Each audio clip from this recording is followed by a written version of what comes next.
Hello, everyone. Welcome to a very special Sunday edition of what normally is Rose and Carter Do the Job. Um,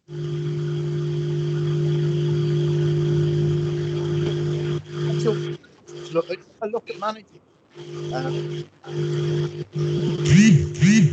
wrestling nowadays. Um, and Thomas J. Curtis, as good managers, um, come a great one himself. So thanks. Can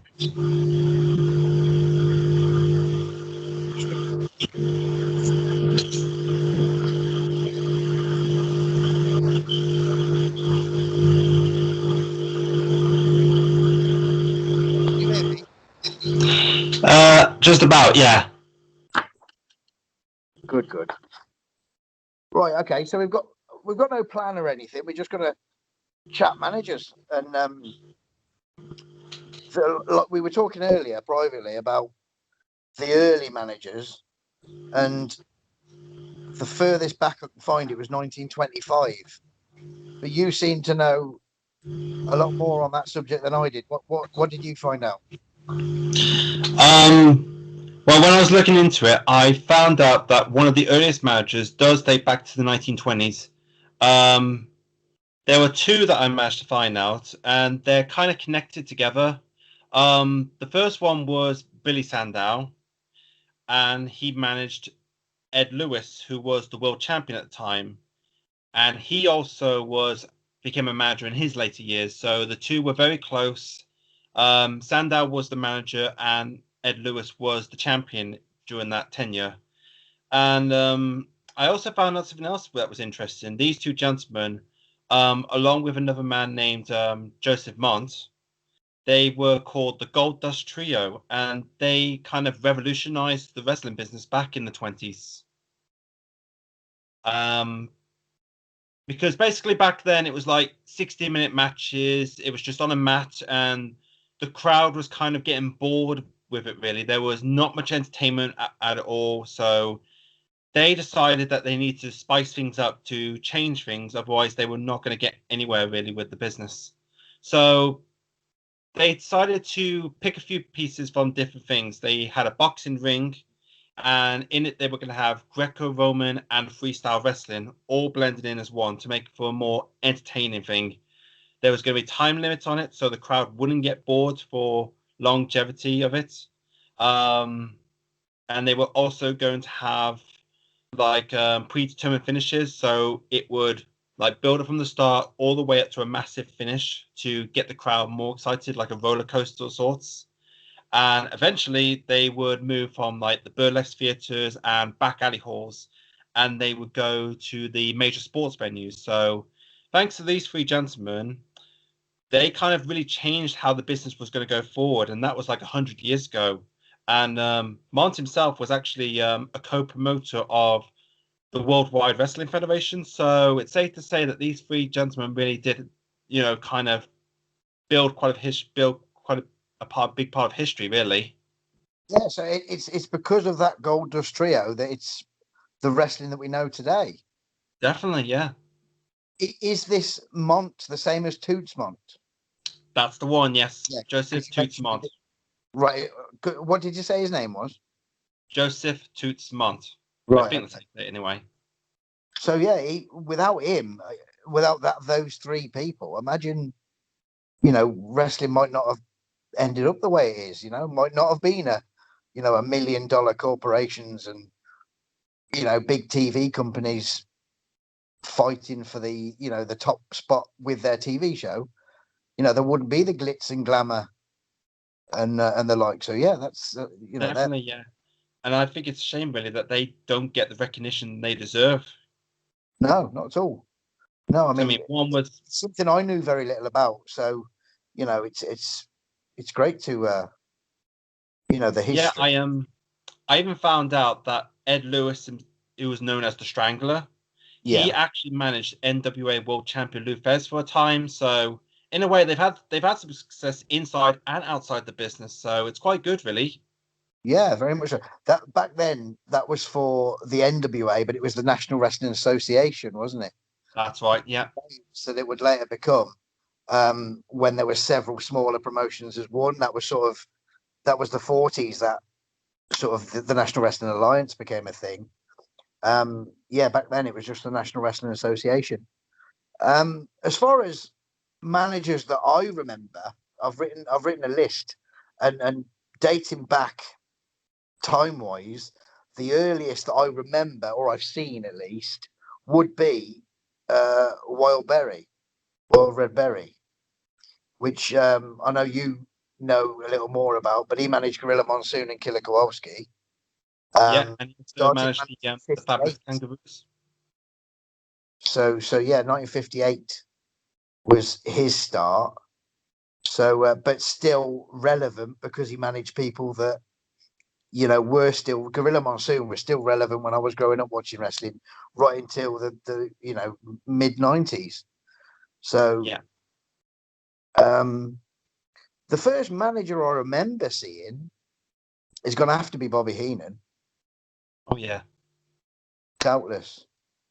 Because I grew up watching sort of late 80s WWF television, and I think Heenan is always on everyone's top 3 list of managers, doubtless.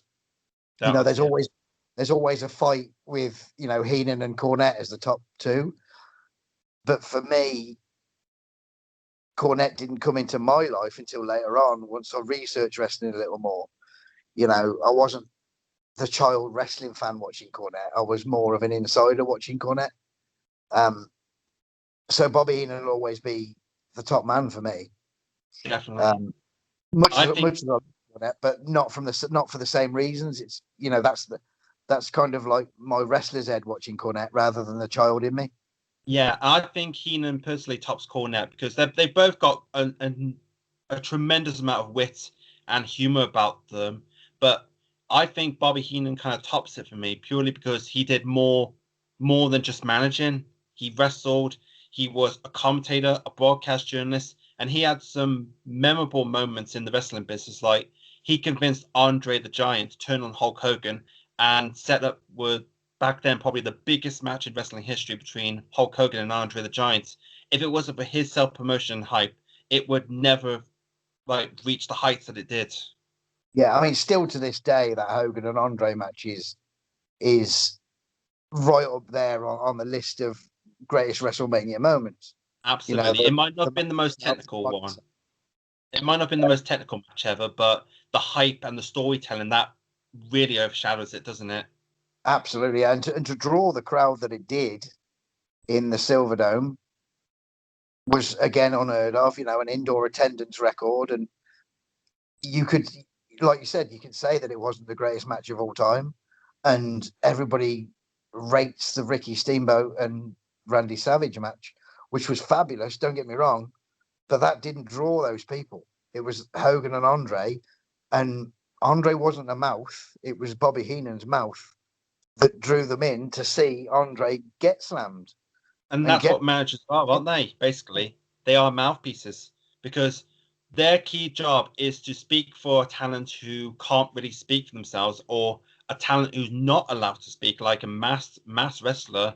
And plus, they can draw people into the crowd, like with their promos. Like Bobby Heenan, what I always learned is when he always put the venue and the date, he always managed to put that in his promos to let people know where they were going to be, when it was going to happen, and he would hype it like it was like larger than life, like what he did with Hogan and Andre. That's the key to me. What was a manager? He made putting the date and the venue in there as well so natural. It didn't seem like a plug. It seemed like he was almost doing you a favor by letting you know that it was there and it was this day. Like, and we said managers are with people that don't speak. I suppose the only alternative to that I can think of, people that didn't really speak as well but were managers, would be Fuji. He Oh yeah, didn't definitely. speak as good, but he was so devious. A lot of the wrestling managers that I've listed here are great talkers, but Fuji's the exception.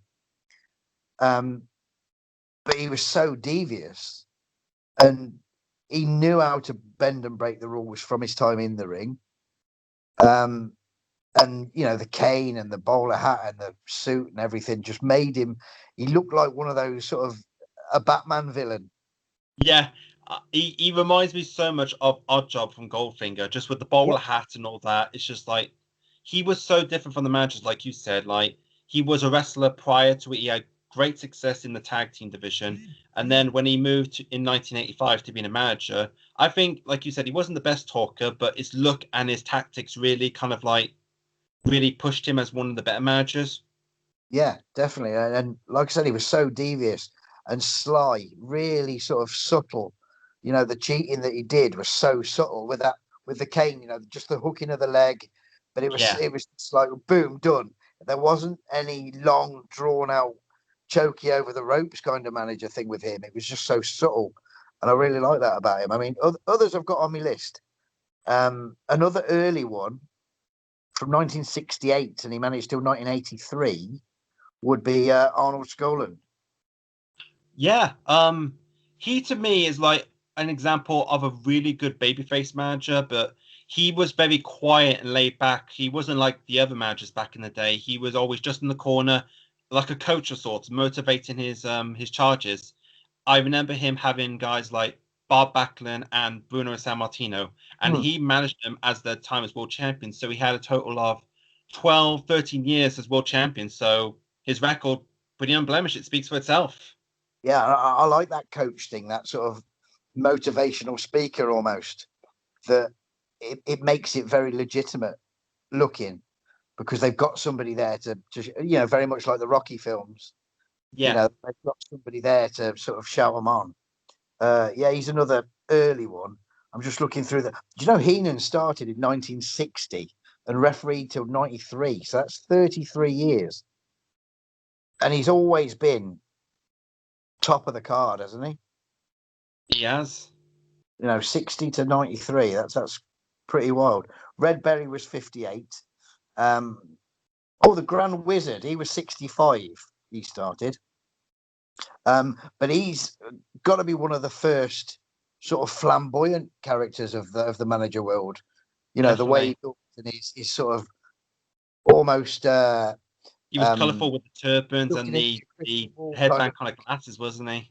Yeah, He yeah. had like Billy Graham and Killer Kowalski and Sergeant Slaughter and Pat Patterson as the first Intercontinental Champion. So he was a very tiny man, but he had a really big mouth on him, and he knew how to draw the crowds in and get the heat onto the people he was managing.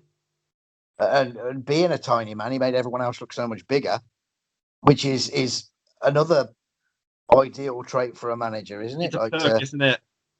to make standing next to somebody looking up at Killer Kowalski, which would have been he's a big old boy. Blassie is another one, 74, another ex wrestler that became a manager later on. Known for his sort He's of definitely one more T-shirt hated.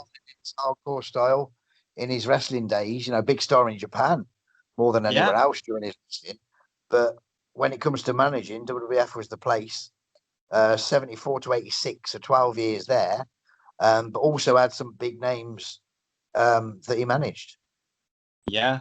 Um, he had the Iron Sheik, which was his world champion. He had Nikolai Volkov, which he took to the tag team titles. He had Hulk Hogan when he was starting out in the WWF. He also Was that when actually, he was Sterling Golden, sorry, or was it? He was the Incredible Hulk Hogan, was he not? that Then was it. Yeah, back in yeah, 1979. He also yeah, actually was with Muhammad Ali for a time as well. No other managers can say that. that's pretty cool, isn't it? Was that in Japan? That was in Japan. Right. Wow. Um, Gary Hart's another one from '79, going back to the '70s. Um, Primarily Texas based was Gary Hart. Booker in Yeah, Texas as well for world class. He was very different to the others because he was very quiet, sort of more quite aggressively speaking, but still softly spoken, if you know what I mean. Like you yeah, felt he meant what he was saying, but it was calmer. There was no ranting and raving and like your Jimmy Hart kind of fucking wild promos. yeah, Gary Hart was always, to the point, and you felt like you meant what he said, but it was a lot softer, sort of a Jake the Snake style, quieter promo. from Gary. Definitely. But he would. I used to go around before I had Sky or anything like that when I was still at school. We used to go around my friend Mark's house, and they showed repeats of world class wrestling on one of the Sky channels back then. I think it was called Lifestyle. The channel was, and yeah, we used to go around on a Sunday afternoon to Mark's because he had Sky, and we timed it right that if you keep flipping channels, you get like 7 hours of wrestling. A lot were sort of old repeats. There was, USWA repeats from Dallas, world class repeats from even before the USWA, WCW and WWF, but like 7 hours back to back of wrestling. Keep flicking the Yeah. channels, and there was all world class there. And Gary Hart was managing Chris Adams. That was the first time I saw Gary Hart, was when I was a kid there. So even before I knew anything about wrestling, but just watching the WWF, I was watching Gary Hart on World Class. Gary Hart to me is like he's not really one of my top 10 managers. I'm not knocking the guy. Don't get me wrong. He doesn't stand out to me as much as the other managers. But I did like when he was with the Great Muta and the Great Kabuki. Like he brought in the guys that were from Japan, and back then they didn't really have many Japanese guys like them. And the Great Muta was like unlike anything they had seen back in the NWA. And Gary Hart just built him up as this really mysterious demon-like character who blew mist in all different colors. He had the salt ceremony, and he had great feuds and all that with Ric Flair and everybody else from the NWA. And he was so sinister. And like you said, Gary Hart was very quiet, and I think quiet helps because when you're quiet, you're in more of a threatening tone. Like when you're over the top and all that, it doesn't really get the message across. But if you bring it down like that, it makes it more sinister and devious like that. Yeah, very much so. JTEX Corporation, wasn't it called? The his company, because J for Japan and Tex for Texas, the whole Gary Hart thing. Oh yeah. I've never read his book, but there's an audio version on YouTube which I've listened to, and it's very good. Somebody that has been in the news quite recently, but I didn't realise he managed quite as long as he did. Right back to 1979 to 95, he managed. But I've just seen the thing where The Rock buys Harvey Whippleman the car. Have you seen that? Yeah. Downtown Bruno there, Harvey Whippleman, he later became, managed from 1979 in Memphis and various other places, Continental and stuff. Yeah. But more primarily known for Harvey Whippleman in sort of early 90s. Yeah. That'll get. Captain Lou is the only other one from the 60s. I missed Oh, I him love out. Captain Lou. 14 tag team champions, is it? 15, I think. 15. Can't knock that, can you? No. He was such a larger than life character, and he was like one of the fewer babyface managers at the end of his career. He had guys like the British Bulldogs. He had the Islanders, like the Wild Samoans. He had Hulk Hogan and Andre the Giant. He even managed them as a tag team. How many people could say they've done that? And he was more notorious during his time during the Rock and Wrestling Connection, where he feuded with Cyndi Lauper, and Cindy had Wendy Victor and Captain Lou had the Fabulous Moolah. And during that time, Wendy Victor was the one to break the Fabulous Moolah's women's championship reign, which was quite a big moment in history. And a huge part for wrestling in general, because I think through Captain Lou and his relationship with Cyndi Lauper, it got the WWF into, the whole Saturday Night's Main Event thing was on Absolutely, yeah. MTV, was it not? Definitely. So a big, the whole rock and wrestling thing was largely, much as Hogan was in the frame, it was largely helped by him, wasn't it? By Captain Lou. Definitely. And like he was he was so much larger than life of a character. He got into voice acting for the Super Mario, and he was even in Cyndi Lauper's music video, Girls Just Want to Have Fun. Like, how many people in the wrestling business had that much success outside of the wrestling business? At that time, very few. Yeah. I also found out another interesting fact as well. Captain Lou, well, before he was captain, Lou Albano, he managed Ivan Koloff in 1971 against Bruno Sammartino. And when Koloff beat Sammartino for the title, it was so dead quiet in the stadium. Like you could hear a pin drop, and like even Sammartino said he thought he lost his hearing during that time, and it caused such a massive riot that they had to evacuate into a taxi cab before like everybody came at them. There was so much heat on them because of that moment, and it just that's another prime example of why Lou Albano to me is one of my top five greatest managers of all time. If you can get that crowd to be quiet one moment and then incense the next and almost try to literally kill you, and you have to run out the stadium, run out the stadium. That's an example right there. Yeah. I heard that on one of the documentaries I've got of Bruno's on DVDs. I've got a newfound respect for Bruno after watching a few documentaries about him. You know, it was somebody that I didn't know a great deal about, but after watching those, definitely a newfound respect. Somebody that's a little bit like Captain Lou, but more on the NWA side of things was Sir Oliver Humperdinck. Oh yeah, Reminded me a little bit because of the jazzy shirts and the beard and the hair, and it was like he was the NWA version of Captain Lou. It seemed to me, but more on the villain side, primarily on the villain side. Other than when he came to the WWF, he was with Bam Bam. that was it. Yeah, He was a babyface, but primarily he was with the heels in Florida. Percy Pringle was another one from from 79. 70, started in the 70s. 79 he started. yeah, A lot of people overlook what he did before the Paul Bearer thing. I think they know more now because of the documentary that the WWE put on the network, yeah, which I'm really pleased about. And I watched it and I thought it was great. He was another big name in Texas and helped out people early on, but was such a big wrestling fan. He used to go and watch wrestling with Michael Hayes when they were kids, which I thought was pretty cool, and you'd never put those two as friends, knowing, Paul Bearer and Michael the Freebird, you yeah, wouldn't think they were friends ever, but when they were kids, they went to watch wrestling together. So that's pretty cool. But yeah, I was a big fan of Percy's, in Dallas. So yeah, yeah. Guys like Rick Rude and Stunning Steve Austin, if I recall. yeah, that's it. And it was during that time I think he took a step back from wrestling to get his mortician license. Yes, yeah. And he pretty much packed in the wrestling until, luckily for everybody involved, really, WWF gave him a call, and the rest is history from there, isn't Oh it? yeah, I think without Paul Bearer, the Undertaker would not have had the success that he did, because if the Undertaker just started saying things, he would not have had. He would have just lost the aura of mystery that was surrounding him. Paul Bearer just he was like his sidekick, and he just with the urn, it just made it so much more better for those two, wasn't it? Yeah, I was going And to say that ghostly voice as well.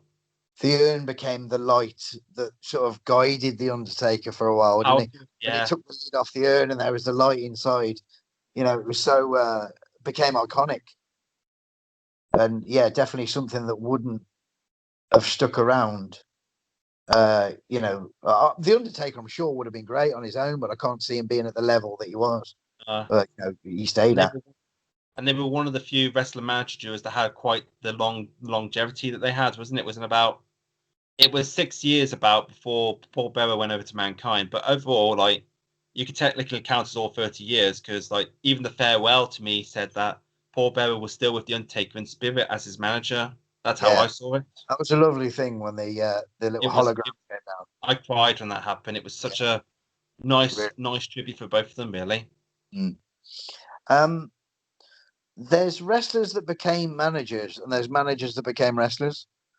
Yeah. Um, Off the top of your head, who would you say, you know, wrestlers that became managers? There's more of, but there's managers that became wrestlers as well. But like JJ Dillon wrestled, but I think in his head that he knew he wasn't great. Yeah. So he became a manager, and he became a good one to the Definitely. I biggest. think that's good. I think that's good, really. When you have the sense to know that, okay, maybe my strength isn't the best inside the ring, but I think my best strength is outside the ring. So maybe I should capitalize that, and it might work in a better way. And thankfully, I think it worked a lot better than it would have really if he Yeah, definitely. stayed as a wrestler I than be a can't manager. see, Jim Dillon was never going to be at Starcade, yet JJ Dillon would. You know, Yeah, he managed what, in my opinion, is the greatest wrestling faction of all time. no question. You know, And iconic. the best thing about him is that he was the spokesperson for the group, but he didn't need to do the talking because all four of them were excellent talkers. He was the mastermind, which I think was a really good part of it. Really, when you have someone in the background, like with the wheels clogging in their heads, just plotting and planning, because that's what managers do, don't they? They use their minds, not their bodies, to help their charges. You believe when you watch those promos when they're on the sort of studio set, you believe that JJ Dillon is legitimately their manager. Like, Definitely, you he know, speaks with the fiction.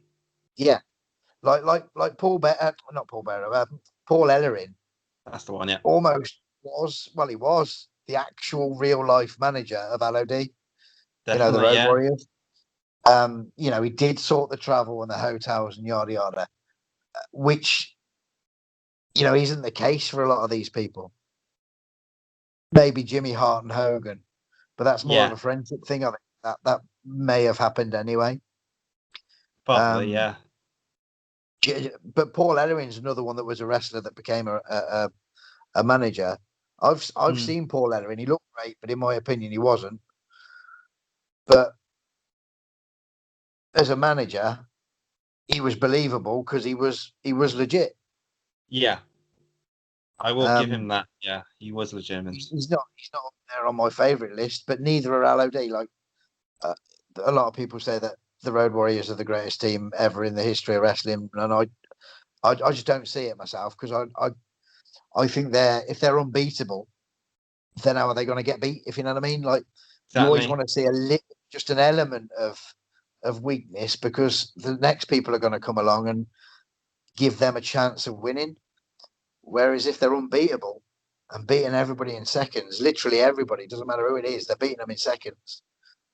It becomes a bit samey for me. That's They just all that's get just bored, me. don't they? They Yeah, would turn on them. but you can't knock their success there. No. We said about Jimmy Hart and Hogan. Jimmy Hart's somebody that we haven't sort of broached, but um, a huge He career is from definitely. 1981, and still kicking around wrestling today. So Yeah. um, huge in Memphis. Everybody that Yeah. came in against Lawler, well, with Lawler at the start, of course, but then literally every big heel that came in to fight Lawler off in Memphis to get that Southern Championship off him, which inevitably they did for 1 week, and then Lawler got it back the following week. They were one of Jimmy's men.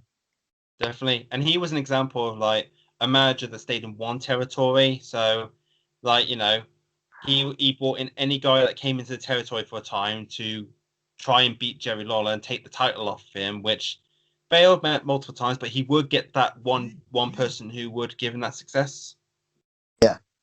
Um, that Memphis formula of having the Lawler being the champion, but keep bringing in fresh faces for him, I think was clearly a winning formula because they use the same venues week in, week out. The Memphis Mid South Coliseum on a Monday did huge business every week, 52 weeks a year. The Definitely. TV show on a Saturday was one of the highest rated, if not the highest rated in the area.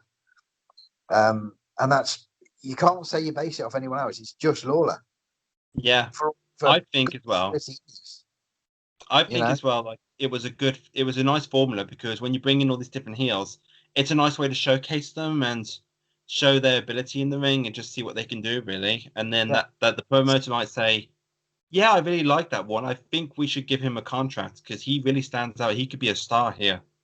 And it's never going to get stale because they're new people. Every month, 6 weeks or whatever, there's going to be a new challenge for Lawler. They're never going to get stale. I mean, Bill Dundee was there for all of that time, and they had countless matches and feuds and tagged together. But there was always something different. There was the hair on the line, or there was I know we're getting a bit off the subject here, but there was always something just slightly different in each Yeah, one. There was not just championships, but there was like the hair or loser leaves town they did when Bill Dundee went to WCW he went to WCW to manage Regal, didn't he? he was Sir William, wasn't he? Yeah, getting back to managers. He's often someone that's not really thought about as a manager, but he did manage the Barbarian and such in the NWA a little bit as well. Yeah, So yeah, he's done his bit of managing. definitely. Um, Ones from my era of wrestling that I grew up sort of 87, 88, 89. To me, is the greatest time of WWF at least. Yeah, There was Frenchie Martin with Dino Bravo, who is a Canadian wrestler that became a manager. Um, uh, Heenan, obviously, Jimmy Hart. I mean, the late 80s, mid to late 80s, let's say, the place was awash with managers, but they all had their own unique style. Slick, for example. yeah, He was sort of cool and cocky, and the jive soul bro. And from the mid 80s as well, that I noticed from sort of researching a little bit, the women became very prominent. yeah. I found out Across something interesting across the as wrestling well. world, really. I actually found out something as well. People like to say like Miss Elizabeth and Sensational Sherry's were some of the first female valets. But there was one name that popped into my head that I actually saw, but I never knew her name.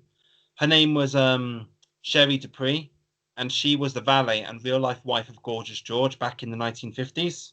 Wow. Okay.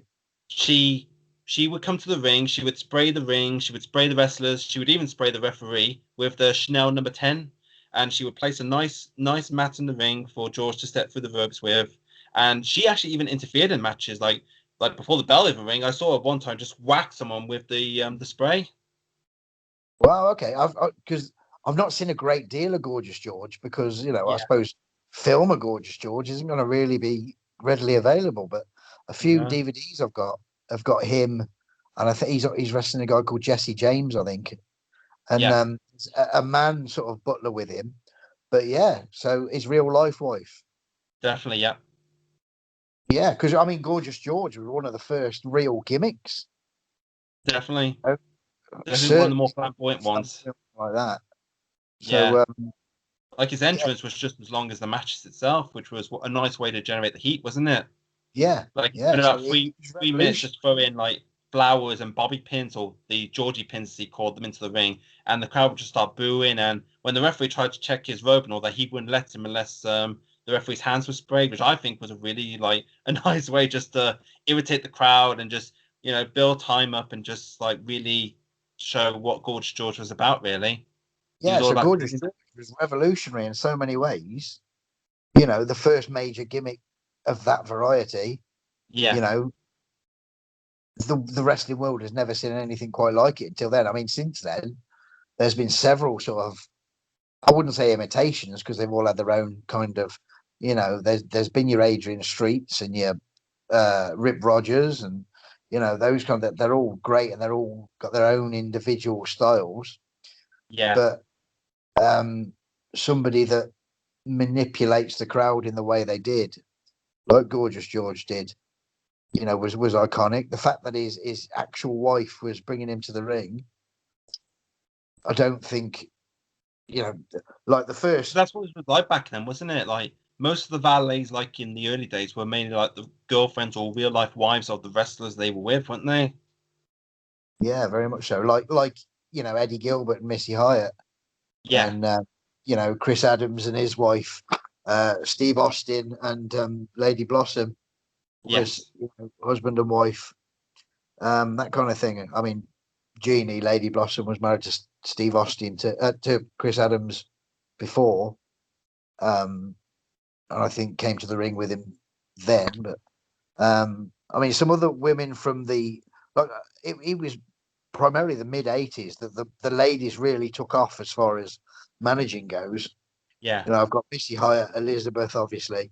Medusa Michelli managed in the AWA and later on in WCW, but she started managing in '86, but already a successful wrestler, Yeah. which she did obviously later on as well. Luna in '85 started. Um, Lady Blossom, I've said. Dark Journey, Yes, she was with Tully Blanchard. yeah, and Buzz Sawyer and Dick Slater, '85 to '87 ish. Baby Doll, Yes, I remember uh, her. She was also with Tully Blanchard and then with Dusty Rhodes. yeah, very much on the receiving end of Jim Cornette. She actually wrestled a bit as well, didn't she? Like she got Yeah. involved in like matches with Jim Cornette, and she took some of the best bumps there. Like when the Midnight Express attacked her and all that, that really like generated some real heat for them, wasn't it? Because Dusty Rhodes was absolutely irate at them afterwards, and that really helped build the feud between them. Precious from the same kind of period with Yeah, Jimmy, she was with Jimmy Garvin. Sherry in Oh, the yeah, sensational Sherry, by far my favorite female valet. yeah, She was absolutely doubtless. she was I would say she was better than Miss Elizabeth because one, she could take the bumps so well. She could talk in a really sinister way. She was like the Wicked Witch of the West to me. Um, and even like my favorite parents were with Randy Savage and Shawn Michaels. Like she helped elevate Shawn Michaels' career when she was with him, like carrying the mirror or not, even taking the mirror shot from Marty Jannetty during their feud. It was that shows how tough of a woman she is, and that's the kind of woman you'd want at your side. But she was great in the Elizabeth thing because she was such a contrast. Yeah, because like Elizabeth was like Soft, innocent and delicate. pure, and Sherry was like the Wicked Witch and all that. But then when SummerSlam, when Elizabeth hit Sherry with the purse, that got such a pop, didn't it? Because you never Yeah, expected that from her, did you? that's it. But it was built so well, like wrestling was in general back then. But you know, to do something so far out the box that you would never imagine that happening. But it, like we said, it was built so well to the point that Elizabeth couldn't take anymore. It's almost like she didn't want to do that kind of thing, but she Yeah, had to. She'd taken and taken and taken. Um, it's just good storytelling. it is. Um, The basic thing about it is that Elizabeth and Sherry were really good friends in real life. Like Sherry herself even said, like she would take a sledgehammer for Elizabeth. Like she would do anything for her because they were such good friends. She even went to Randy and asked, "Are you okay with me working with, like, are you okay with working together for a time?" And Elizabeth herself said, "That's fine. Yes, that's fine. I've got no problem with it." So that shows what kind of trust they had during their feud and their storyline. yeah, and I've seen Sherry Shue interview, and she's another one that's so you can tell when they they love wrestling. Like Percy Pringle, we were on about earlier, loved wrestling. Yeah, Uh, and you just get this glow from them, these people that love wrestling, and Jim Cornette's the prime example. I don't think you'll find any human on the planet that loves old wrestling no, more than him, but you get that from Sherry. exactly. You know, Like I say, like if you're not in love with wrestling or you don't like wrestling, why are you in the business? You're just taking up someone's spot and you're just taking away somebody's opportunity. That's yeah, why I in hate people who come into the business, like mainly like some of the women back in the day who were just they were just using wrestling just to get into Hollywood and all that. I felt that was like really, really yeah, disrespectful to the business. yeah. When you've got, I mean, she gets a lot of bad press, but Sunny is a somebody that studied wrestling. You know, she loved wrestling right from a kid. She loved wrestling. Uh, Definitely. she's got her own personal issues, and that's her dealing. But as far as wrestling goes, she had it up there. And she So made her yeah. mark in wrestling, didn't she? She made her Yeah. own mark in wrestling. Um, the last woman on my list. I mean, there's plenty more. I'm sure there isn't on the list, but the last woman on my list is somebody totally different to the others. You've got good-looking women in skimpy bikinis, or nice dresses and all the rest of it, sparkly outfits. Yeah. And then we've got Sapphire, who Oh came yeah, from Dusty Sapphire, Rhodes, yeah. which I think was a perfect fit for Dusty Rhodes. They were one of the same. You'd quite happily believe they were a real life couple. Um, you know, Well, she loved Dusty, didn't she? I, Absolutely loved her with all her heart. I don't know what the backstory is behind her or where she came from or anything like that, but she fit perfectly. And a lot of people say that the polka dots and stuff was a rib on Dusty, but he made it work, and they gave him Sapphire, and he made that work. And even the stuff with Sapphire and Sherry, That proves what kind of a guy Dusty is, it isn't it? He took wasn't all those things and he just ran with it. yeah, it wasn't the greatest bit of wrestling, but it happened at WrestleMania 6, which is pretty huge. They made that history with the mixed tag match. That was Yeah. history for them, wasn't it? In one of the biggest drawing pay-per-views of the time, surely. Yeah. Certainly in house. I don't know what the boys were, but that was a big sold out show, and yeah, they made it work. How long have we done? Right, so we got about 10 minutes or so to go. Okay. In your opinion, where did your top 5 go? Well, Bobby Heenan would definitely be at the first for reasons I mentioned before, because he was so branched out besides managing. Jim Cornette is definitely second, like very close to Bobby Heenan, but he didn't have like some of the other skills that Heenan had. Jimmy Hart would be third on the list, just because I loved him on the megaphone. I loved how he managed all sorts of wrestlers, and he had such colorful attires and all that, and he could generate. He was a heat magnet in Memphis and in the WWF. And so much different to the other two that he ran around everywhere and exactly he was like jumping and all that, just like trying to like get everybody to hate him. You didn't get that with many, did you? Nah. Number 4 to me would be Captain Lou Albano, purely because he was a great manager, heel or face. I loved his little feud with Heenan at the time when he was with like Hogan and Andre against Big John Studd and King Kong Bundy in their 6-man match. Was quite fun to watch. I liked his promos, even though I had no idea what he was saying. Exactly, like he was like so out there. Believed it, didn't you? Exactly, you believed he was so whacked out. Total gravity. You thought, yeah, he's going to get him. Exactly, yeah, and like he was in the music business, he was in the voice acting business. He did so much more and helped the wrestling business in such ways that he doesn't get enough credit for. I liked his bit with the Bulldogs and the Dream Team, like when building their feud up. I loved their bit. That match really saved WrestleMania 2, I think, because it wasn't exactly the the best. The WrestleMania 1 main event got everybody's eyes on wrestling. Yeah. WrestleMania 3 had its big draw main event plus its Savage and Steamboat, but WrestleMania 2 didn't have a great deal. There wasn't a great deal of build behind the main event or anything else on the card really, other than maybe the boxing match. But that was a boxing match, so it's not. Yeah. So that tag saved it for me. It was, and it was a nice thing for the captain, because that was his last tag team championship, and what better way to win it than on the grandest stage of them all? And Ozzy Osbourne there, right? He was being as well as a special guest, like a celebrity special guest.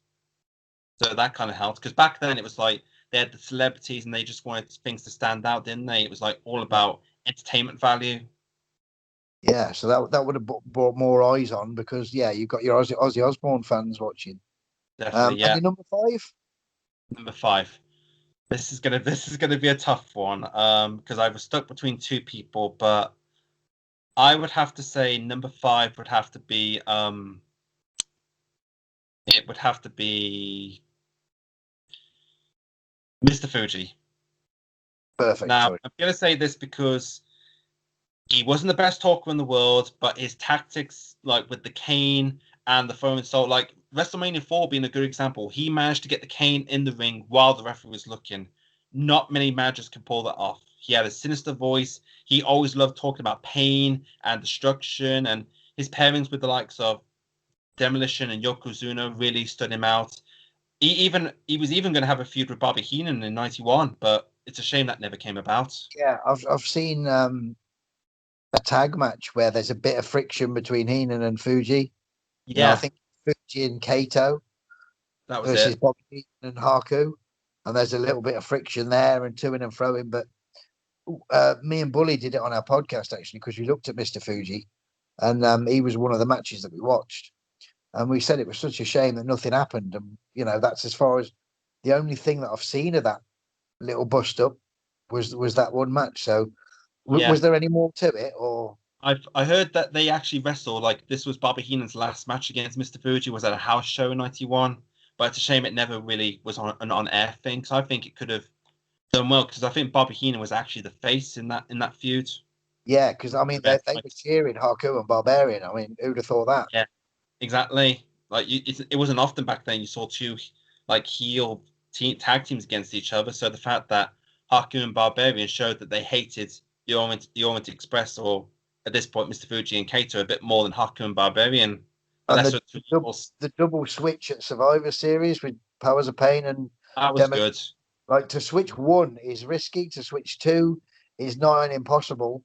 Yeah, But I think they did that purely because Fuji was the mastermind behind the whole thing, and it just went clockwork. yeah, I think they did it because Demolition was getting cheered prior to Survivor Series, and they thought, okay, if Demolition's starting to get cheered and Power Pains are not getting to where we need them to be, then maybe we need to swap things around. So why don't we have the Powers of Pain turn heel and we'll have Demolition turn face? So Mr. Fuji betrays them, hits them with a cane, and then Powers of Pain just come to help him up, and like Monsu's wondering why are they helping Fuji? Why are they going to help him? And like everybody's just like confused, and they start booing him. The second they pick Fuji up, the boos start raining down them. You know that they're just capitalizing on it really, and it worked in a way. It was a really good feud. And it led to that very unique 3 against 2 at WrestleMania 5. I think that You was know, good. Yeah, championships on the line in was 2 versus 3. was Fuji pinned in that tag match? Yeah, Because I think that was a good move because that's one way to keep like the heel team strong is when you pin the manager. yeah. So they don't lose any momentum, and if No, you wanted to carry on the feud for a bit, you could. there's that. Yeah, there's always the comeback. As And it was a best nice way for them to get technically. revenge from Survivor Series, wasn't it? Yeah, really, you're Six really clever. six long months of waiting, and they finally got their hands on Fuji. Yeah, it was very clever. Really well done. It was good It's a very good storytelling. top. Really. It's a very good top 5. That's another good example of what a manager can be used for, can't they? You put them in that kind of situation, they can take the brunt of it, they can take the pin, and they can take all the humiliation and stuff that you couldn't do to a wrestler, and Yeah, they wouldn't lose any momentum. because they're I say just manager, and that sounds wrong, but they're just the manager. Yeah, They're not the wrestler. Um, they're the secondary role, aren't they? putting aside Fuji's wrestling past, even on the commentary from WrestleMania 5, Gorilla Monsoon saying, in his heyday he was good. Yeah, This is 10 years on now, and he's not wrestled for years, and blah blah blah. I remember the commentary vividly. He said, he hasn't wrestled for years, Jess, and Jesse says, and Gorilla says, like you. And he said, what do you mean, like me? He said, you years, me many, you many years, me just years. Jesse says, like he's only not wrestled for years, but Gorilla's many years.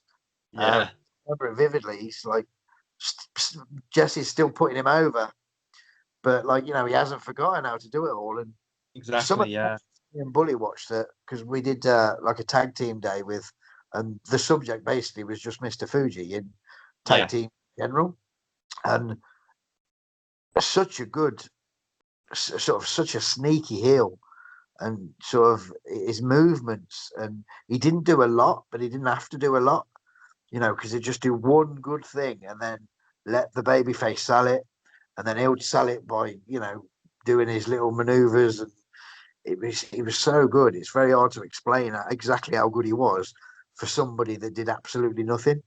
Yeah, exactly. And I think that's what helps for a manager really, because a manager doesn't need to do a whole lot outside the ring, do they? They just no, do all the barking orders and all that, and it's usually at the finish where they get their moments. But they gotta be careful not to take like the shine away from what's going on in the ring, because the manager is a secondary role. They're not the primary star of the show, are they? They want to see what's going on inside the ring, but you gotta generate heat and pass it on to them. And sometimes some managers they're not the best at doing that, and they put all the attention on themselves rather than what's going on in the ring. yeah, and I think a lot of that's timing more than anything else. Yes. Like not knowing when to call it a day on arguing with the crowd, turn your back, and then they're not going to argue with you. You Yeah. know, I've really enjoyed this. I've learned stuff that I never knew. I'm glad I could help. About the old Gold Dust Trio. Yep, Um, we'll do it again sometime, I would love to. but Yes, it only lets me do so much on the phone. So no worries. it's been cracking. Thanks for joining us, Tom. No problem for having me. We've spoke about 150 wrestlers, and I've learned a lot. Definitely, yes, me You are too. officially the managing expert. Thank you very much. Tom, see you soon. Bye.